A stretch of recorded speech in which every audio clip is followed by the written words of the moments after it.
hope you are well. My name is Nick, we're on the ZXspectrum, and we're looking this time at a game called Traz, which basically stands for Transformable Arcade Zone. It's published by Gamebusters in 1989, and what is this game? Well, it's a sort of like Breakout Arkanoid sort of game. Basically, you have to destroy all the bricks in each zone. There's 64 cells, and there's a bit of a storyline behind it. You must battle your way through the Traz system, but basically just destroy all 64 of the zones. So here I am. I'm this thing down the bottom. Here comes the ball. Now there's only a sort of see that force field behind me. If the ball hits that, we're doomed. It's got all the usual power up. Also, it's just left and right, and I can make the bat go a bit faster left and right by pressing a button, a spire button, I think. There we go. So, yes, also come out on the Commodore 64. Let's see how long I can survive on this one. It's moving quite fast. I do like the idea that it's not the whole of the bottom of the screen that ends in death if you miss the ball. Oops. Now, you can't hit the side of the bat. It means, oh, I've died already. You need to get it in the central. Now, I think this zips about a bit, so you won't always be presented with the same screen, but you have to destroy 64 of them. If you've completed this game, then let me know, or indeed, have you played the Commodore 64? So, there's not too much sound behind it. Looks like we've got two bats this time. They'll be on any side of the screen each time, left or right or up and down. Oh, look at that. That's a power up. But destroy all the bricks, right? Hopefully I can legitimately do one of these. Oh, man. Looks like you only get 3 balls. Doesn't display in... Oh, your lives in the top right there. Lives 1. Oh, dear. Game over again. Well, I need much more practice here. At the moment, I prefer Batty or Crackout. But this one might warm to me. It's trying to do something in its own way. 1989, quite near the end of the ZXspectrum's run. So it's sort of like okay without being super fantastic. Now I do like these this font here, and what the good thing about this game is it does come with an editor, so you can edit your own screens if you want to. There we go, and that always gave an extra bit of life to any games if you can sit there and edit stuff. First Breakout clone I ever played, of course, was Through the Wall on the good old Horizons tape when I first got a ZXspectrum as a young person. Very young person, indeedy. Right, come on, Nick. This looks a little bit easier, this one, than the other screen that got randomed up. Ball physics aren't too bad.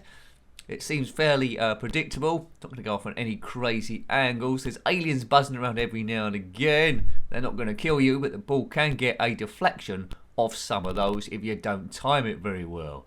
Nice bit of shadowing as well, you see, behind the brickwork and to the left-hand side. Come on, Nick, you can do this thing. Wouldn't mind the power up where you get a gun where you can shoot at stuff. Oh no, a ball's gone past. 2 lives left. Go, go, go. Now, the power-ups are those question marks that keep coming down. If I get into one of those, there we go, so I've got something there. Is that a fire? Yes, so I can fire the blocks. Can't get all of them because I can only go through a certain distance on the screen at the bottom there. Come on, Nick. Let's do this thing. Let's get off level 1. So that, by my own low standards, this is my aim for this review, to get off 1 level at least. Now, if you're new to the channel, these reviews aren't about expert gameplay, which is just as well. It's all about having a bit of fun, easing stress, but more importantly, seeing how the game would have played on your first and second go. And would there be enough there for you to want to play it again, or would you never have played it again ever at all and took it back to the shop? I think I would have played this a bit. It's one of those ones where I would have preferred to get it free on a cover tape. I don't think it ever did come out on a cover tape though. If you know different, then let me know in the good old comment section below. ZXspectrum couldn't do the colour orange, but when you put yellow and red next to each other, it does give that sort of like orange like illusion if you stand far enough away from the screen. So I've got dangerous blocks left. I've got on each side yellow, red, yellow, and on the right hand yellow and red. Come on, Nick, you can do this. Concentrate, try and get the right angle. A very small percentage of the bat to aim for, unfortunately. It's just basically one sort of like block graphic. Was that going to land on one of them? Yes. So we need 4 left. Come on, Nick. Get the right angle. That might do it automatically, will it? No, it's very hard with those blocks either side there, the white ones, there to try and get around. Maybe take a wicked deflection or something. This could take a while. Is that going to be one? No. This could take a while. maybe I'm not going to do it at all. So it's an okay game, but it's not blowing my socks off at all. We'll have to look at the Commodore 64 version at some stage, maybe. But yes, another. There's quite a lot of these Breakout sort of like clones on the ZXspectrum. Another one is Snowball in Hell. Crack out, crack up. Yes, lots and lots. Put your favourite one below, but I think it might be Bat. Oh, that's good. I think it might be Batty, mightn't it? That is a pretty good one. Arkanoid, Revenge of Doe. Right, so one yellow left. Could this do it? Come on. No. It's gathered a bit of speed, this ball. Come on, we want to see what stage 2 is like. Yeah, so you're not going to beat this on your first go, are you? If there's 64 cells or 64 screens to get through. We've only got one life left. Don't want to mess up now. Is that going to do it? No, just missed it by a fraction. So left and right with the bat. By pressing fire button, you can go a little bit quicker to get to where you need to. Right, warming up. There's a big face coming down. Is that going to do it? Surely. No. Oh, man. And this is where most of my experience would have been back in the day, trying to get the last block. And through the wall, I found it almost impossible because there was like a half brick by the side each time. So big thank you to the subscribers. If you watched this far into this video with basically not much going on, it might mean that you like this kind of guff. If so, please consider subscribing if you haven't already. And if you have subscribed, well, thank you very much. I love you. Big thank you to the members as well that's keeping this thing on the road. Is this going to do it? This time's going to deflect. Oh, yes, we got it. Good. What does that mean? We've done it. Hooray. Hit it, big nose. Oh my god. Right, so we've got either side of bat. We're controlling both of them. The ball seems to be stuck a little bit. I don't know how we're going to get those question mark things. No chance. We can go up and down. Right, come on. Hopefully it takes it all out with me having to do anything. It's already taken out a big percentage of the top ones. Just one left. Oh, that was a wicked deflection. Life lost. Press fire to start. Good, so the whole top section's done. We just need the bottom section now. Get it into there. Oh god. I want it to like get locked in. No. This is a dangerous one. You could have great fun with the construction kit, the editor on this, looking at that. Oh, how's it going to get through there? It isn't. Oh, no. That was always going to happen. Well, game over. Well, at least I've achieved a higher score, and at least I got off one single stage. It's Traz, which stands for, as I said before, Transformable Arcade Zone. Copyright Cascade Games. It says it's published by Gamebusters here in 1989. Conversion by Imagitech. Programmed by Nigel Spite. Well done him. Graphics by Nigel Spite. Well, he's had a bit of a hand in this one. Team mode, you can have two of you together. You can redefine your controls if you want to.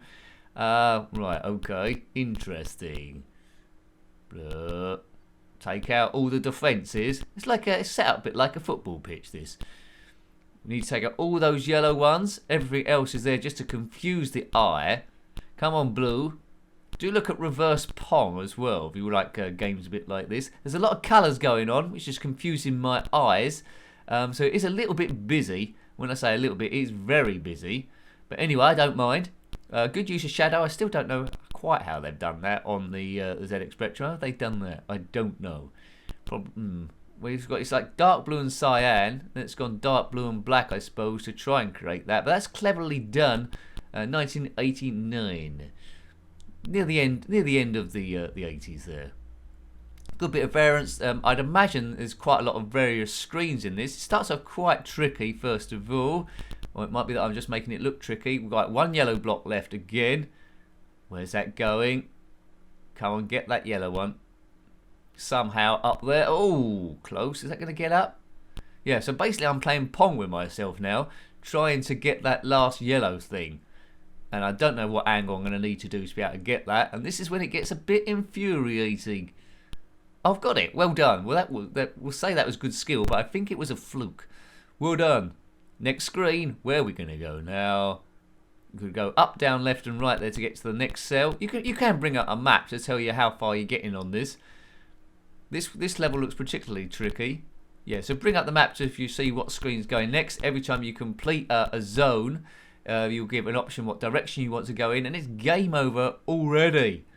Oh dear, get steady, game over already. Enter your name, It does, well, it remembers it until you turn it off and reset it. It's Nick this time. I tried Nick again last time, but we didn't get too far in there. Welcome to Traz. We'll have one last go on it, see how far I get. But then that's it. You've pretty much seen all of the gameplay. So basically, in summary, it's an okay game. The graphics are good. It's got good ball physics. It doesn't excite me too much compared to some of those other ones. I don't know why. Maybe because it's a little bit tough on the eyeballs, perhaps. Could have done with a few more sounds about the place, but if you're looking for a Breakout sort of clone, this one is rather unique. It does a lot of good things. Gamebusters 1989.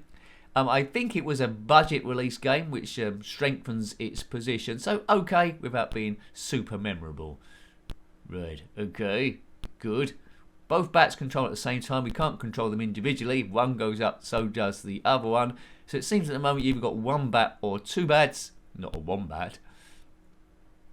Boof. It's quite fair. It's quite fair, but the surface area for the bat isn't particularly big.